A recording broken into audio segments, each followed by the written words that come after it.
오래전에 87명의 여행객들이 추운 겨울에 미국 네바다 산맥 안쪽으로 여행을 하러 들어갔다가 큰 눈보라를 맞이하게 되어져서 고립되고 말았어요. 구조가 도저히 어려워서 겨울 지나고 봄이 돼야 가능했었는데 6개월이 지난 다음에 구조가 이루어진 것입니다. 87명의 여행객 가운데 절반인 41명이 죽었어요.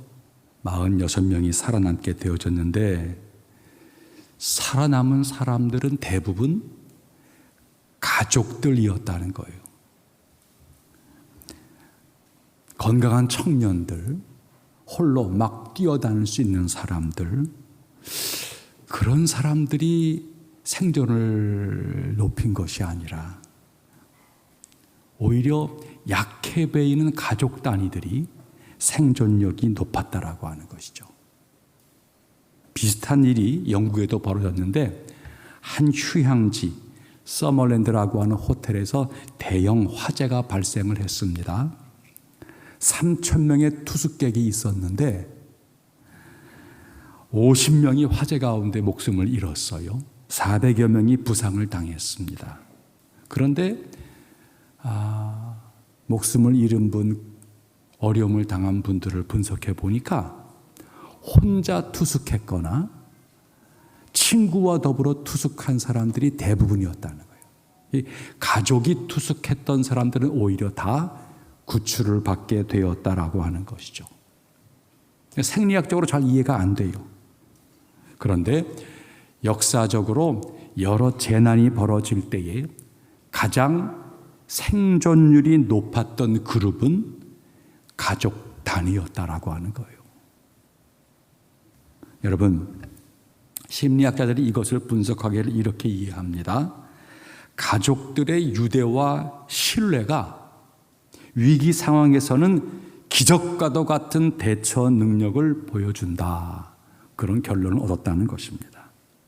서로를 생각하고 품어주려고 하는 이 가족과 공동체의 힘이 우리가 생각하는 것보다 굉장히 큰 힘이 되어진다는 거예요. 그러니까 오늘의 시대를 이렇게 비춰보면은 여러 위기 상황들이 많아요. 코로나도 그렇고 또 경제, 안보 여러 가지 위기에 대한 이야기들이 많은 거예요. 근데 그 위기를 깊이 들여다보면은 그런 위기가 없었던 적은 없어요. 근데 위기는 늘 있는 거예요. 근데 문제는 위기를 견뎌내는 것인데, 근데 오늘의 진짜 위기를 돌아보면은 그런 위기를 대처할 공동체 의식이, 특별히 가족의 관계가 많이 약화되어졌다라고 하는 거예요. 점점 함께 하려고 그러지 아니하고 떠나가려고 그러고 책임을 지지 않으려고 그러고, 가족 관계의 약화가 사실은 수많은 위기 가운데 이게 정말 위기가 되어진다는 거예요. 이 말을 확장해서 교회가 무엇인가, 이 시대의 교회 역할이 무엇인가를 한번 질문을 해보는 거예요. 교회는 하나님 아버지를 섬기는 그야말로 믿음의 형제 자매들의 공동체가 교회가 되어지는 거예요. 교회가 건강해야 돼요. 세상에는 이런 단체와 이런 모임들이 흔치가 않아요. 개 모임을 하고 몇몇 사람들이 친하다고 좋다고 취미를 가꾸고 서로 좋은 동지만 그런 거 할 수 있어요. 그러나 가족과 그런 것은 다른 거예요. 하나님의 교회가 점점 앞으로 나아가면서 어떻게든 예수 안에서 내 믿음의 내 친구들, 동역자들을 어떻게든 붙잡아주고 이 코로나 위기 상황 속에서 잘 지내는지 안부하면서 믿음의 이 가족 관계, 영적 관계를 잘 붙잡으려 할 때 교회가 건강해지는 것만이 아니라 세상의 위기 속에서 세상을 지탱해주는 힘이 된다는 거예요. 그 역할을 이 포항과 오천 땅에서 묵묵히 감당해내는 우리 교회가 되어지기를 소망해 봅니다. 코로나 시기를 살아가면서 참 할 수 없는 것들이 참 많아졌어요. 모임도 어렵고 안타깝지만 신앙생활이 예배가 쉽지가 않고 찬양과 이 교제가 쉽지가 않은 그런 상황이에요. 근데 여러분, 어쩔 수 없는 건 어쩔 수 없는 거예요. 근데 어쩔 수 없는 상황 속에서도 할 수 있는 것은 묵묵히 감당해내야 합니다.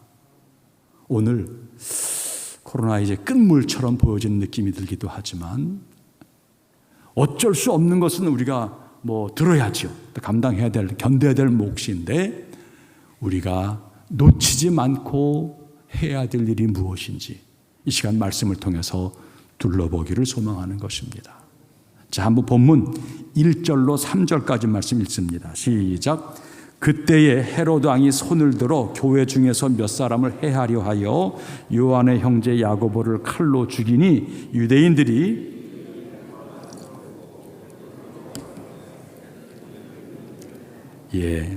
세상은 세상 일을 합니다. 흔히 벌어지는 일입니다. 헤롯이 못된 통치자예요. 몇몇 힘 있는 유대인들이 헤롯에게 요청을 했겠죠. 그리스도인을 못마땅하게 여긴 겁니다. 그래서 그 청을 받아들여서 몇몇 기독교인들을 해치려고 한 거예요. 그랬더니 저들이 좋아했어요. 이 통치하는 사람들, 정치인들 여론에 약합니다. 이 정치인들의 강점이기도 하고 약점이기도 한 거예요. 원래 통치라고 하는 것은 바로 세우고자 하는 것인데 정치인들은 정말 나라를 위한다라고 하는 애국하는 마음이 있어야 합니다. 이렇게 해야 우리나라가 잘 된다. 그런 분명한 철학이 있어야 합니다. 자기 신념이 때때로 세간의 이런저런 소리와 여론에 의해서 질타를 받는다 할지라도 내가 붙든 이 이념, 이 신념이 확실하고 분명하다 그러면은 어쨌든 주장하고 설득하고 이거를 퍼뜨리려고 애를 쓰는 것이 바른 통치자가 되어질 거예요. 그런데 자신의 신념은 온데간데 없고 여론의 눈치만 살피고 무조건 사람들이 좋아하는 것만 따라하겠다고 지도자가 나서게 되어지면 나라가 어디로 가게 되어지냐는 거예요. 여론은 바뀌어요. 어느 날 흥분하고 어느 날 이것 좋아하고 자기 기분, 자기 트렌드 따라서 이리저리 헤매이다가 길을 잃어버리기 일쑤예요. 지도자라고 하는 것은 쉽진 않겠지만 그래도 그 신념이 반듯해야 하는 거예요. 헤롯 여론에 약했습니다. 예수 믿는 사람들은 당시 아주 극히 소수였거든요. 특별히 바리새인, 서기관, 대제사장들 힘 있는 자들이에요. 저들은 기독교인들을 별로 좋아하지 않습니다.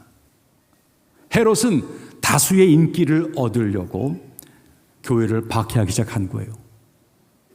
마침내 그 박해가 더해져서 베드로 사도까지 체포하게 되었다는 거예요.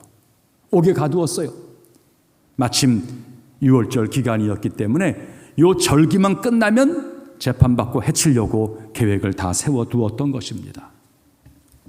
믿음 생활 하다 보면 때때로 이해하지 못할 일을 만나곤 합니다. 아이고, 저런 분이 왜 이렇게 빨리 떠나셨는가? 오래 계셔야 됐었는데 이 중요한 때에 왜 데려가셨지? 하나님의 보호를 받는 교회가 왜 이런 어려운 일을 당하는가? 아이고, 저 따위 사람은 저거 좀 빨리 가야 되는데 왜 이렇게 오래도록 저기 머물러 있는가? 여러분, 이해하지 못할 일들이 있어요. 하지만 이해하지 못할 일이 벌어진다 할지라도 신앙은 하나님의 통치를 믿고 우리 할 일을 묵묵히 해나가며 걸어가는 것입니다. 여러분, 우리가 모르지만 우리의 삶에는 하나님의 뜻하시는 바가 있습니다. 이사야 55장은 말을 합니다. 내 생각은 너희 생각과 다르며 내 길은 너희 길과 달라서 하늘이 땅보다 높음같이 내 길은 너희 길보다 높으며 내 생각은 너희 생각보다 높으니라. 하나님 높으세요. 하나님 넓으세요. 그러니 내 좁은 시야로 일해야 되는 거 아니야? 너무 급하게 예단하지 마시고 내가 모르는 것은 모르는 거예요. 하나님 왜 이래요? 답답합니까? 하나님께 질문하는 거예요. 그러나 묵묵히 내 일을 찾아서 앞으로 나아가는 것입니다. 지금은 우리가 이해하지 못해도 훗날 이해할 때가 찾아올 것입니다. 땅에서는 이해하지 못해도 하나님 나라 가서는 이해되어질 때가 있으리라 믿습니다. 지금 이해된다면 감사하는 것이고 이해되지 않았다 할지라도 하나님 알아서 하시리라. 이런 마음을 가지고 내 길을 묵묵하게 걸어가야 합니다. 헤롯 왕에 의해서 야고보 사도가 죽게 된 것 이해할 수가 없습니다. 우리 생각으로는 야고보가 뭘 잘못했습니까? 그냥 교회 지킨 것밖에 없습니다. 그 교회도 되게 선하고 복된 일을 펼친 것밖에 없었습니다. 그런데 그 야고보를 헤롯이 죽이려고 해요? 그 명을 받고 야고보를 살해해요? 저들이 악한 자 아닙니까? 그런데 헤롯은 건재한 거예요. 야고보를 죽인 자들은 벼락 맞지를 않는 겁니다. 야고보만 피 흘려 죽었습니다. 이것을 바라본 헤롯은 오히려 기독교인들을 박해하면서 재미를 보니까 내가 인기를 더 얻을 수 있겠네. 베드로까지 잡아들이게 된 것입니다. 세상은 철저하게 자기 일을 합니다. 베드로가 체포되어졌어요. 6월절 후에는 요 베드로까지 손보리라 이런 마음을 가지고 잘 감시해라. 16명을 붙여준 거예요. 군인들 4명씩 4패로 나누어서 겹겹으로 베드로를 도망 못 가도록 막고 있는 거예요. 맨 마지막에는 아예 베드로가 잠잘 때 그 옆에 양측에 저들이 잠을 자게 하면서까지 꼼짝없이 베드로를 붙잡아 놓은 것입니다. 이제 내일이면 6월절이 끝나고 베드로는 죽을 지경이 된 것입니다. 세상은 세상 일을 해요. 베드로를 지켜서 해치겠다라고 하는 저들은 저들의 일을 하고 있어요. 자신의 뜻, 자신의 의도를 지키려고 하는 것이죠. 세상은 세상 일을 하는 거예요. 여러분, 답답하고 안타깝지만 억울하고 괴롭지만 저들은 저들의 일을 하고 있어요. 그런데 기억하세요. 어떤 상황에서도 하나님은 하나님의 일을 하십니다. 이게 우리 믿음이에요. 세상은 세상 일을 하지만 하나님은 하나님 일을 하십니다. 하나님은 옥중에 베드로에게 천사를 보내주었어요. 천사가 환한 빛을 비추며 베드로를 깨웁니다. 베드로 참 놀라워요. 내일 무슨 일이 벌어질지를 모르는 거예요. 내일 생명의 위태로움이 있는 거예요. 근데 베드로가 이 시간 잠을 자고 있다는 게 저는 신기합니다. 참 복 많은 사람이에요.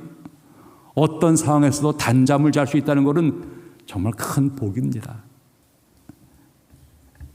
하나님께서 사랑하시는 자에게 잠을 준다 했는데 이게 베드로에게 준 잠이 아니겠는가 싶은 거예요. 잘 시간이 되었는데 자리에 누웠는데 잠은 오지 아니하고 하루 동안의 피곤함이 지쳐서 몸은 지금 만신창이 되었는데 분명히 잠자야 하는데 별의별 생각이 다 들고 눈은 말똥말똥하고 아무리 이것저것 양 하나 별 하나 세도 이거 해결이 안 되고 얼마나 괴로운 일입니까? 오늘 이 가운데 잠으로 인해서 힘들어하는 분들 계신다면 오늘 밤 주님께서 여러분을 만져주어서 평강의 단잠을 이루시기를 축복합니다. 하나님은 하나님의 일을 하십니다.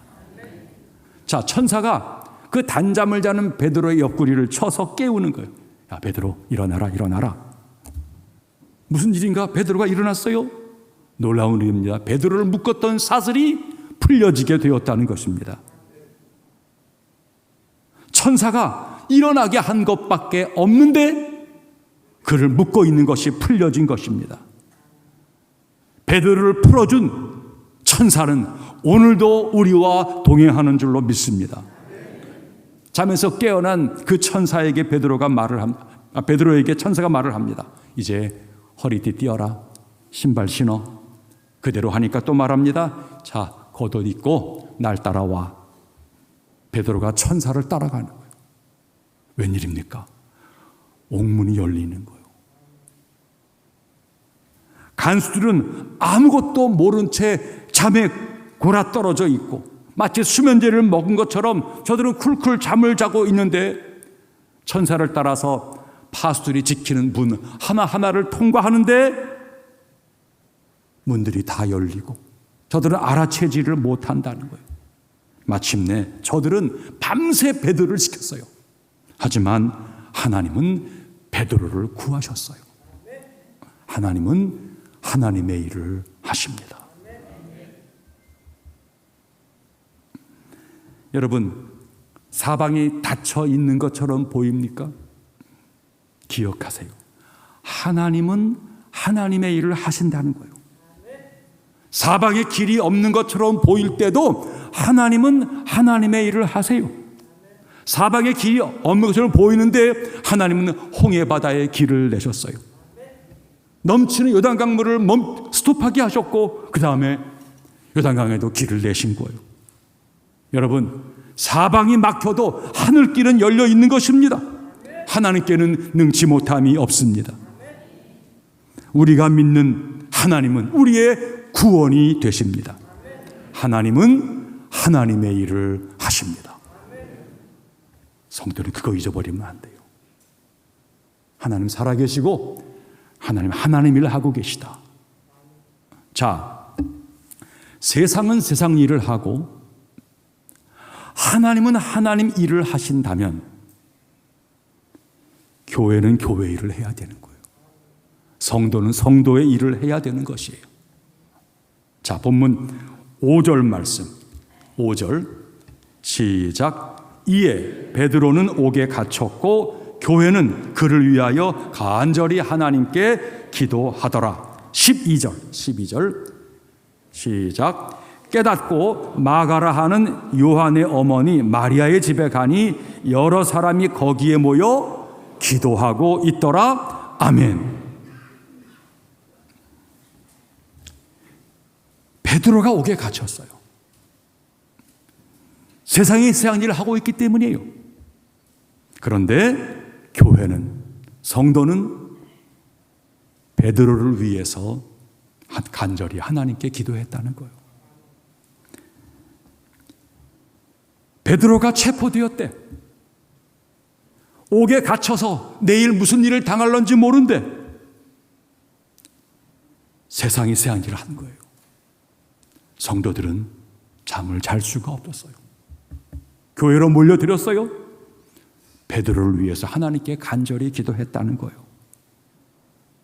교회 위기가 오고 지도자가 어려움을 당할 때 성도들은 자기 일만 하지 않았어요. 나 바빠요. 나 피곤해요. 그러지 하지 않았어요. 교회 일을 하려고, 성도 일을 하려고 저들은 하나님의 교회에 모였어요.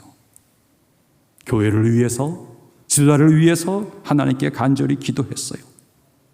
베드로는 옥중에서 태평스럽게 잠을 잤지만 교회와 성도는 밤을 지새워 기도했어요.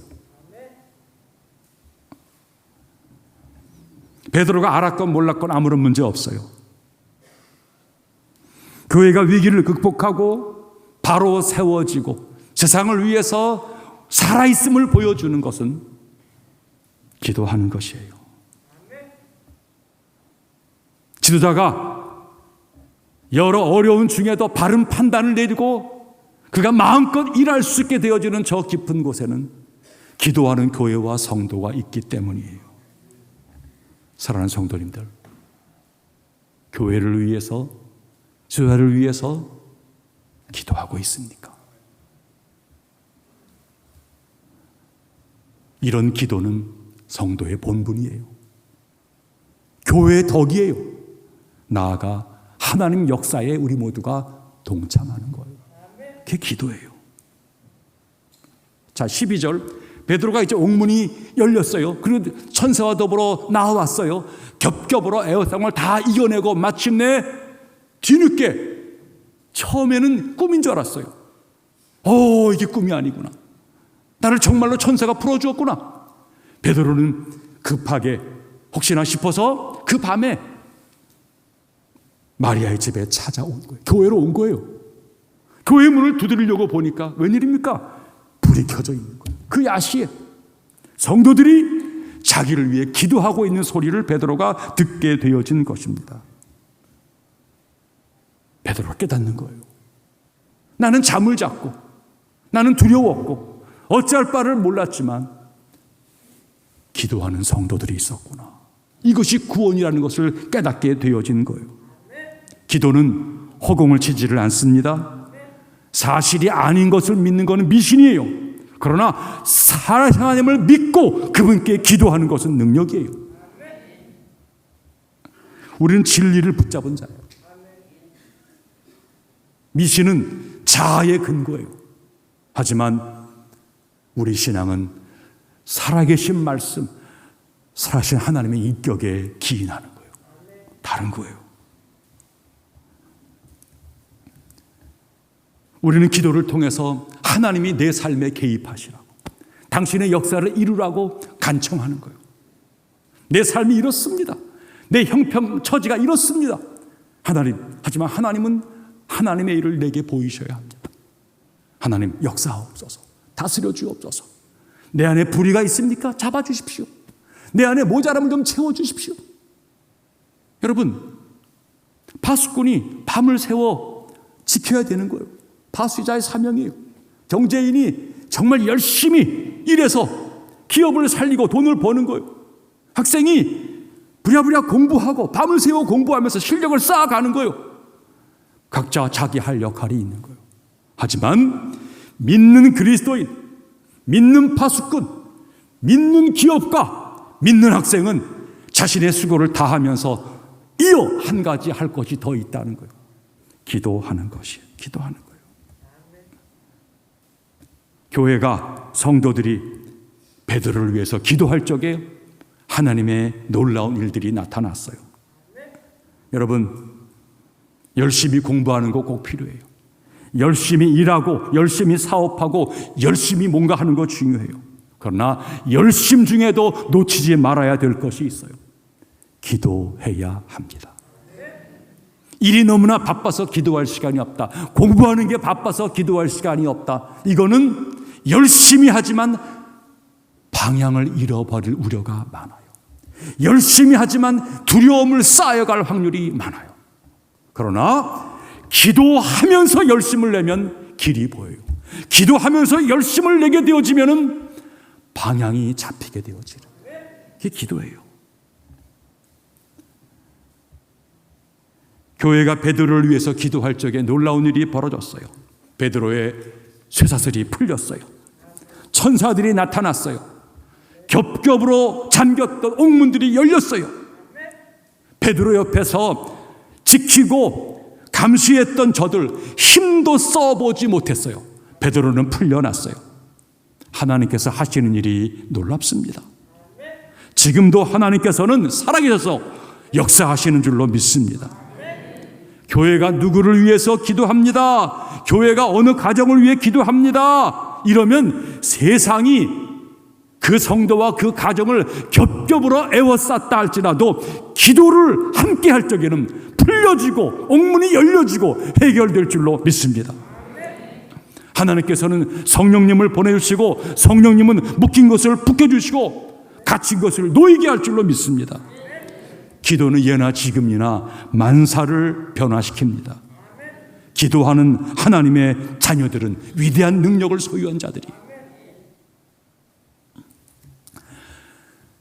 영적으로 보았을 때에 가장 무서운 것은 교회가 염려하고 때로는 분노하고 비난하고 적극 참여하고 애를 쓰고 회의하고 모금하는데 교회가 기도하지 않는다는 거예요. 이게 영적인 가장 큰 두려움이에요.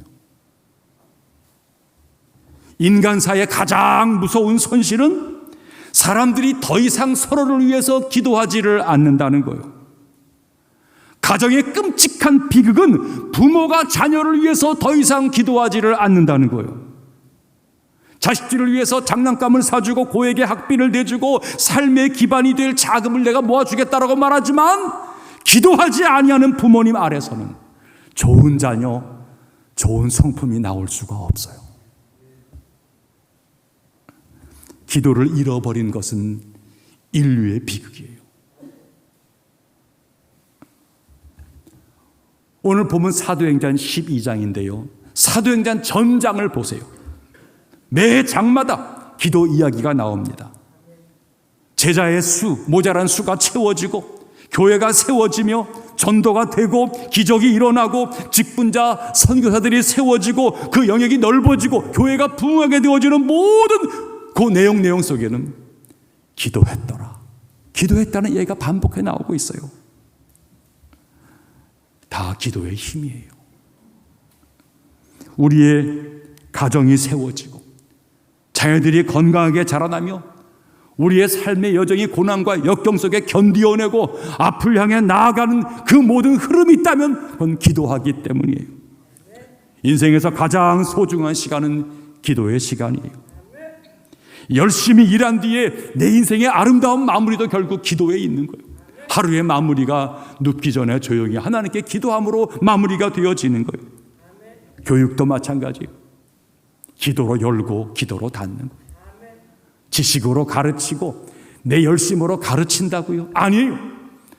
나는 내 일을 하는 거지만 하나님이 입술을 쓰시고 내 마음과 형편을 써주어서 저의 마음을 변하게 저가 달라지게 만드는 것은 하나님이 하시는 일이에요.